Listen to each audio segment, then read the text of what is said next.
E aí galera, tudo bem com vocês? Eu espero que sim. Pra quem não sabe ainda, meu nome é Pedro com dois E's porque é artístico. E galera, hoje nós vamos analisar finalmente Shadow of the Tomb Raider. Eu pensei em fazer, na verdade eu tentei fazer da mesma forma como eu fiz em Tomb Raider 2013 e em Rise of the Tomb Raider, uma análise objetiva e direta com 7 minutos aproximadamente. Mas no Shadow of the Tomb Raider eu acho que a gente tem que ultrapassar esse tempo porque tem muita coisa em jogo. É um game que a crítica tá caindo em cima, muita gente dizendo que gostou, muita gente dizendo que não gostou, cada um pelos seus próprios motivos, mas eu também tô vendo uma polarização muito grande. E eu honestamente acho que não há necessidade para tanto. E por isso eu resolvi fazer esse vídeo aqui de análise um pouco mais detalhado, tentando explicar o meu ponto de vista como fã da série de longa data aqui.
Antes de começarmos a análise, é importante ressaltar que, diferentemente de Rise of the Tomb Raider e Tomb Raider 2013, que foram desenvolvidos pela Crystal Dynamics, Shadow of the Tomb Raider foi desenvolvido em conjunto com a Crystal Dynamics pela Eidos Montreal. Eu não sei se a qualidade do jogo pode ter sido afetada justamente por essa mudança na produção, mas enfim.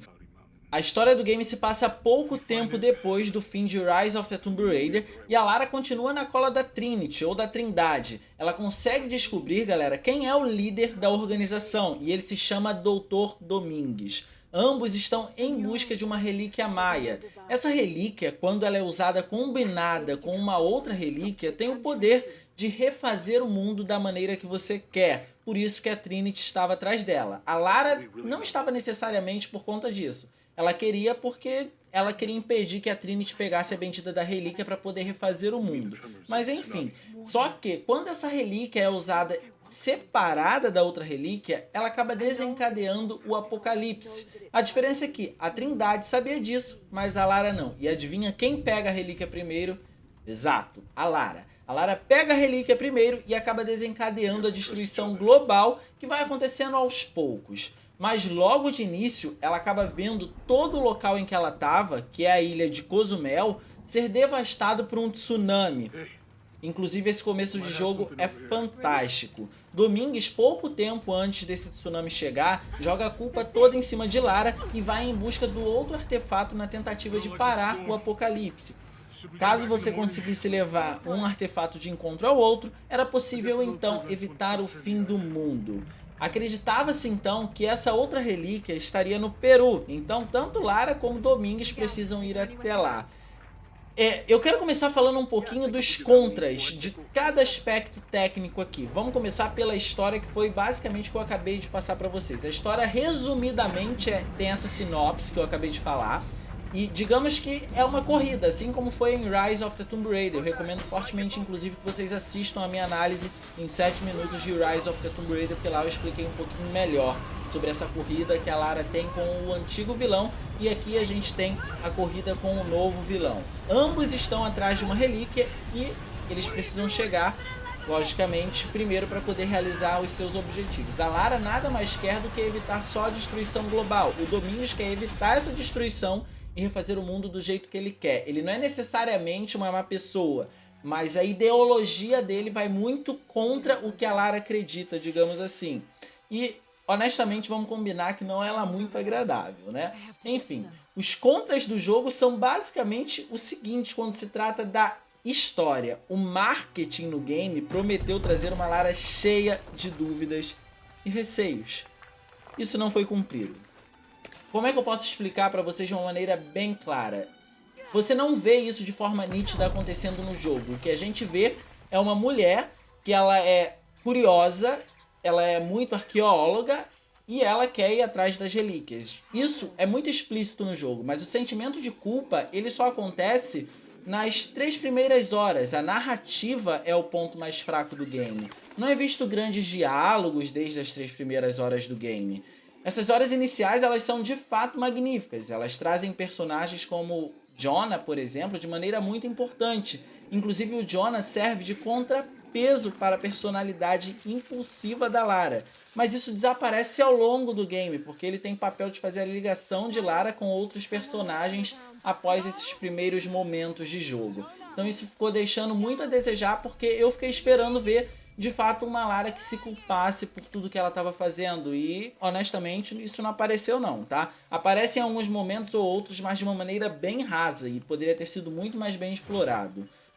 E falando em raso, os eventos que acontecem no game com relação ao apocalipse são bem vagos, como por exemplo, todas aquelas catástrofes que a gente estava esperando, elas quase não se fazem presentes e isso prejudicou muito a narrativa porque diminui a sua atenção e assim acaba não possibilitando, por exemplo, novos diálogos para poder mostrar profundidade, nem muito menos novos eventos para vocês terem uma ideia. Então isso prejudicou a narrativa também. Os personagens que compõem essa narrativa também são super desinteressantes, são poucos que têm um pouquinho de graça, mas ainda assim eles teriam muito mais potencial se eles tivessem sido mais bem explorados. E já falando dos personagens, a gente precisa falar do vilão. O vilão, que é o Dr. Domingues, o líder da Trindade, é fraco. Não dá nem para comparar o Domingues com Mafias de Tomb Raider 2013 ou então compará-lo ao Constantine de Rise of the Tomb Raider. A narrativa tenta mostrar Domingues como herói em algumas cenas, para talvez tentar convencer Lara de que ela é uma vilã e deve ficar com toda a culpa de seu ato. Só que depois de um certo tempo de jogo, você nota que Lara está mais interessada em descobrir os mistérios que a cercam do que com outra coisa. Esquece-se o apocalipse durante boa parte do jogo. Claro, uma vez ou outra ela fica se perguntando sobre o que ela precisa fazer, se o que ela está fazendo é correto, mas não tem profundidade nisso, não tem nada profundo com relação à história do game. Mas ainda assim ela tem lá umas partes bem positivas. Os mistérios antigos sim são interessantes. Lara aqui está muito mais curiosa e os lugares cheios de mistérios. A história explora isso muito bem como um verdadeiro game da franquia Tomb Raider precisa fazer. A forma como toda a mitologia maia é inserida no contexto da trama é genial. Isso daí eu realmente não tenho do que reclamar. O contraste trazido ao mostrar Lara criança logo após momentos de sobrevivência também eu achei uma coisa bem legal, porque você acaba vendo a Lara bem pequenininha lá na mansão Croft, logo após um período bem conturbado do game, num sonho que ela tá tendo, e eu achei isso bem legal porque mostra de como a Lara de fato se transformou nessa mulher habilidosa que ela já era no Tomb Raider 2013. Aquelas habilidades não surgiram do nada. Ela já tinha um pezinho lá na coisa. Isso eu achei bem legal. Mostrou um pouquinho da personalidade da Lara desde quando ela era pequena. Além disso, ainda mostrou um pouco do relacionamento dela com os pais e do relacionamento da mãe dela com o pai dela. Então eu gostei bastante desse trecho deles terem mostrado a Lara menor. Mas infelizmente quando se trata de trazer uma Lara culpada pelo apocalipse, tudo de ruim que ela poderia ter causado ou está causando, o game peca miseravelmente. Mas por que a decepção dos fãs com a história foi tão grande? Isso aconteceu infelizmente pelo trabalho de marketing que o jogo teve. O jogo prometeu uma coisa, a gente criou muita expectativa, o trabalho de divulgação deles aconteceu em um curto período de tempo. Eu achei que eles poderiam ter anunciado Shadow of the Tomb Raider um pouco antes, irem liberando um pouco mais de detalhes, ter um pouco mais de tempo para poder trabalhar esse marketing e assim explicar melhor o que eles queriam trazer aqui e talvez evitar essa catástrofe, né? Mas não foi o que aconteceu. Infelizmente a história do game ela é o ponto mais fraco dele, sem sombra de dúvidas. Agora vamos falar das mecânicas do jogo. Eu já quero começar falando dos pontos negativos, porque agora a gente vai começar a se surpreender com coisas boas. Falando das mecânicas, não tem nada de muito inovador. O sistema é muito semelhante ao de Rise of the Tomb Raider ou ao de Tomb Raider 2013, mas a gente pode começar pelas armas, que temos basicamente as mesmas armas dos games anteriores. Elas estão até mais avançadas, mas consistem basicamente na mesma coisa. A gente tem uma shotgun, a gente tem uma metralhadora, a gente tem um arco e flecha e a gente tem uma pistola. Então, infelizmente, não tem nada de diferente. Se você já jogou o Rise of the Tomb Raider e o Tomb Raider 2013, já está cansado de saber quais armas você vai poder usar aqui nesse game sem sombra de dúvidas. A inteligência artificial, ela continua pecando nos momentos de stealth, ela só serve para os momentos de ação, e de fato é o momento em que ela funciona, só que nós temos um game em que ele opta por trazer mais momentos de stealth, então justamente por isso a inteligência artificial deveria ser mais eficaz nos momentos de stealth. Os inimigos eles são muito burros, eles são cegos em diversas vezes, e isso acaba facilitando o game demais. Os upgrades são vagos e também são muito fáceis de serem conseguidos para as armas que a gente tem disponibilizadas. Já começamos a aventura sendo capazes de upar todas as armas ao máximo. Sim, por incrível que pareça. A gente pode se focar, por exemplo, em missões secundárias para isso, para já chegar no fim do jogo com essas armas com todos os upgrades feitos. Já falando das missões secundárias, a maioria peca pela simplicidade e objetividade. As recompensas elas são totalmente desinteressantes e algumas vezes frustrantes. Você acaba fazendo as missões secundárias só para ver o que é que pode ser feito e também para poder adquirir os seus pontos de experiências caso você queira fazer mais upgrades e coisas do gênero, né? Essas missões elas acontecem através de NPCs da população local dos eventos, ou seja, basicamente do Peru. E obrigatoriamente acabamos vendo Lara interagindo com os NPCs. Infelizmente, isso acontece da pior maneira possível. E é até engraçado comentar isso pra vocês, porque enquanto eles comunicam no espanhol, a Lara continua usando o inglês dela e ambos agem como se estivessem entendendo absolutamente tudo o que estão falando. E eu fiquei assim sem entender nada. Como assim? Ela fala inglês, ele responde espanhol, ela entende o que ele responde e responde em inglês. Cara, é uma confusão só. Mas eu posso dizer que os contras da mecânica se resumem a só isso. O game tem muitos pontos positivos e a gente vai falar deles agora. Por exemplo, dos 3 games, esse é o que mais enfatiza o stealth. Isso deu a Lara novos movimentos, como por exemplo a possibilidade de se camuflar com a lama no cenário, usar trepadeiras em paredes para esconder, novos movimentos de finalização, enfim, o game usa muito bem o conceito explorado na divulgação de se tornar uma só com a selva ou com as florestas, enfim. O mais bacana disso tudo é que todas essas habilidades que a Lara acabou adquirindo nos mostra como ela de fato evoluiu aqui, e isso é bem bacana. A variedade de inimigos é bem aceitável e não é só isso. Há presença de vida animal como inimigos aqui, diferente de Rise of the Tomb Raider que quase não apareceu e também de Tomb Raider 2013. Na campanha principal talvez a gente nem veja tanto, mas em missões secundárias é possível ver mais a presença desses inimigos animais. E aí, já falando da vida animal, a fauna no game é incrível e enriquece demais todo o ambiente, toda a floresta, né? Que é sempre muito densa, diga-se de passagem. E galera, exploração é o ponto forte do game e essa floresta tem diversos locais a serem explorados. É de fato muito legal ficar caminhando de um lado para o outro tentando encontrar os segredos, as coisas e os colecionáveis. Muita parte dessa exploração envolve o nado, que está melhor utilizado no game. Agora a Lara consegue encontrar cavernas submersas e chegar a locais que só podem ser alcançados através do mergulho mesmo. Há diversas partes em plataformas e ela ganhou novas habilidades para poder atingir novas partes que usam desse sistema de plataforma, onde você precisa pular e coisa do gênero. Agora, por exemplo, ela consegue fazer rapel, mas não vai pensando que isso é muito extenso não. É basicamente esse tipo de movimento que a gente acaba ganhando e alguns novos movimentos de escalada. A gente tem muitos puzzles também e esses puzzles estão muito criativos. Eu não posso dizer para vocês que esses puzzles eles são dos mais difíceis, mas criativos eles são, isso eu posso garantir. E como a gente agora está numa floresta, é muito mais fácil da gente ter uma variedade de cenários maior. E isso aqui é muito bem aplicado. A gente visita florestas, templos, cavernas submersas e coisas do gênero. E isso é muito bom. E há muitos cenários escuros e sombrios que correspondem muito bem ao contexto macabro da cultura que o game apresenta, que é a cultura maia, que era uma cultura extremamente violenta, né? A dificuldade do game é bem adaptativa para todo tipo de jogador. É possível escolher o nível de dificuldade da exploração, dos enigmas e dos combates. Então, se você gosta de combates mais difíceis, mais intensos, você pode adaptar a dificuldade somente para os combates. Se você quer uma exploração sem muitas dicas, você consegue adaptar a dificuldade só para isso. E isso é um fator extremamente positivo. Se você quer uma experiência completa de Tomb Raider, o mais próximo que esse game vai conseguir deixar é se você ativar tudo no hard. Todos esses níveis de dificuldade você colocar no máximo. E aí você consegue ter uma experiência muito mais próxima dos jogos antigos. E acreditem, é funcional.